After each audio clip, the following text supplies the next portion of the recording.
다음으로 신규 지정 신청서 작성 방법에 대해 알아보겠습니다.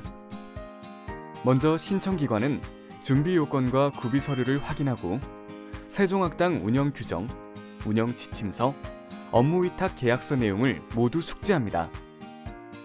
신청서는 통합 업무 관리 시스템으로만 작성 및 제출이 가능하기 때문에 신청서 작성 전에 작성 예시를 참고해 주시기 바랍니다.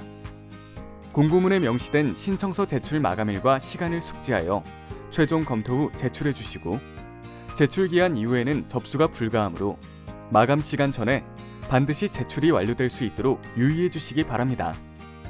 다음으로 신청서 작성 방법에 대해 단계별로 알아보겠습니다.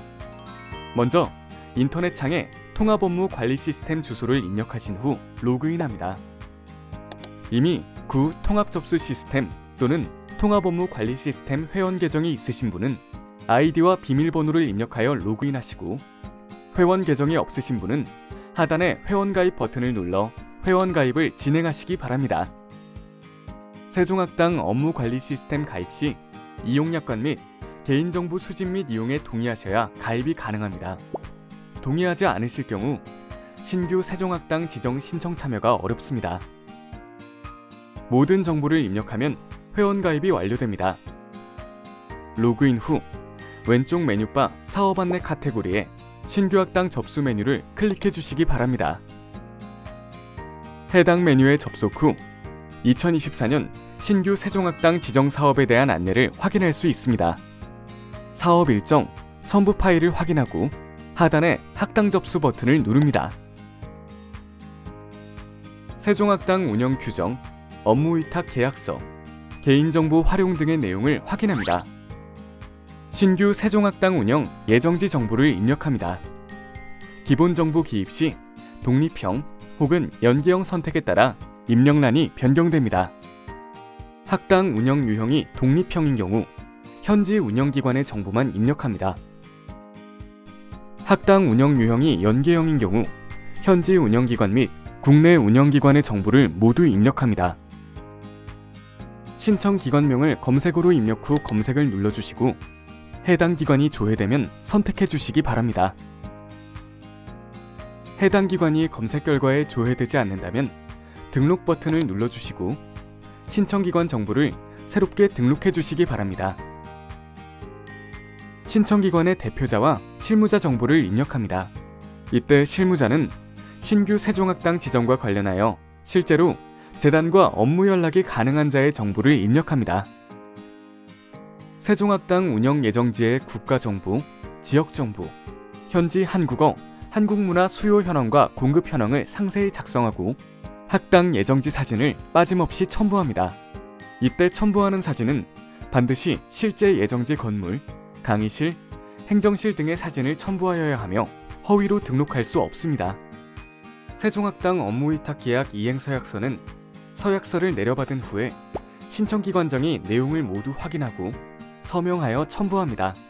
필수 구비 서류를 모두 업로드한 후 저장 버튼을 반드시 클릭하고 오른쪽 다음 단계로 이동합니다. 다음은 사업 방안 작성입니다. 세종학당 신규 지정에 신청하게 된 신청기관의 사업 추진 배경과 목적을 작성하고 단기와 중장기 사업 목표, 세부 활동을 입력합니다. 마지막으로 기대효과 작성 후 다음 단계로 이동합니다. 다음으로 운영계획서 작성 방법에 대해 알아보겠습니다. 먼저 학당장과 운영요원 예정자의 정보를 입력합니다.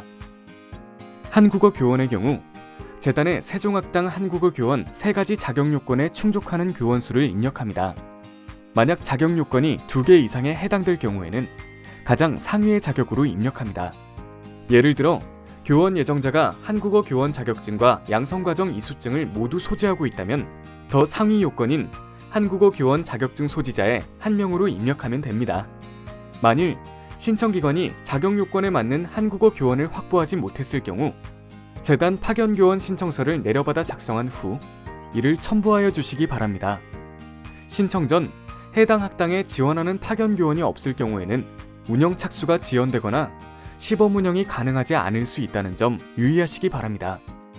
학당장, 운영요원, 교원 예정자의 이력서를 모두 등록합니다.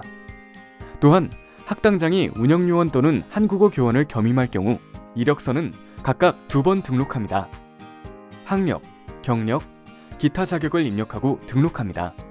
교원의 경우 세종학당 한국어 교원의 자격 요건에 해당하는 증빙 서류인 한국어 교원 자격증, 한국어 교원 양성과정 이수증, 졸업 증명서 및 경력 증명서 등을 반드시 첨부해서 심사 시에 교원의 자격을 확인할 수 있도록 합니다. 시설 개요에는 실제 세종학당으로 사용되는 공간에 대한 정보를 입력합니다. 10명 이상 수용 가능한 강의실 2개와 행정실 1개는 반드시 보유하고 있어야 하므로 이 점에 유의해서 작성합니다. 그리고 시설 현황 추가 버튼을 누른 후 앞서 작성한 시설에 대한 면적과 수용 인원을 가급적 정확하게 작성합니다. 또한 세종학당 운영 시에 활용할 수 있는 현재 신청기관이 보유하고 있는 기자재 정보를 입력합니다. 다음으로 수업 운영 계획을 작성할 차례입니다. 학기 등록 버튼을 눌러 학기를 등록합니다. 학기 기간은 세종학당 신규 지정 시 시범 운영 기간에 해당하는 2024년 7월부터 12월까지 6개월 동안 15주 이상으로 작성합니다. 학기 등록 후 과정 등록 버튼을 눌러 교육과정 정보를 입력합니다. 1주당 수업 시수는 최소 45시간 이상으로 작성하되 현재의 교육 환경에 따라 작성합니다. 교육과정은 세종학당 기본교육과정을 참고하여 과정을 등록해 주시기 바랍니다. 세종학당에서 수강료를 받을 경우 수강료 계획에 대한 정보를 입력합니다. 수강료는 교육시간과 내용을 고려해 학당에서 자체적으로 정할 수 있으나 세종학당의 공공성과 재단 지원을 고려하여 과다하게 높게 책정하지 않아야 합니다. 행사 계획과 홍보 계획을 입력한 후 다음 단계로 이동합니다. 예산 계획서 작성과 관련된 용어 설명입니다. 세종학당 사업비는 지원금, 자부담금, 수익금으로 구성됩니다. 지원금은 대한민국 정부 예산으로 세종학당 재단을 통해 세종학당에 지원하는 금액입니다.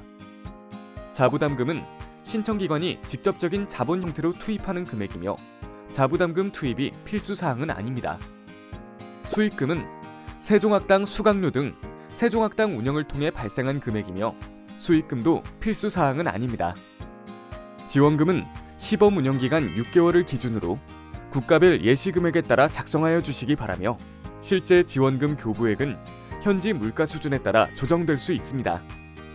신청기관이 작성한 예산계획서의 지원금은 향후 심사를 거쳐 재단이 예산의 적정성을 검토하여 조정될 수 있습니다.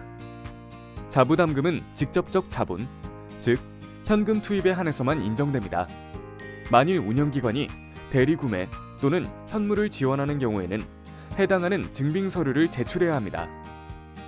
수익금은 향후 예상되는 금액으로 입력하고 수강료를 받지 않을 경우에는 0원으로 입력합니다. 다음으로 신청기관과 관련 있는 국내외 언론 보도 내용과 신청기관을 추천하는 추천서를 등록합니다. 추천서가 없을 경우에는 없음으로 입력합니다. 마지막으로 신청서 현황에서 누락된 내용을 확인한 후 불충분한 내용을 다시 점검합니다.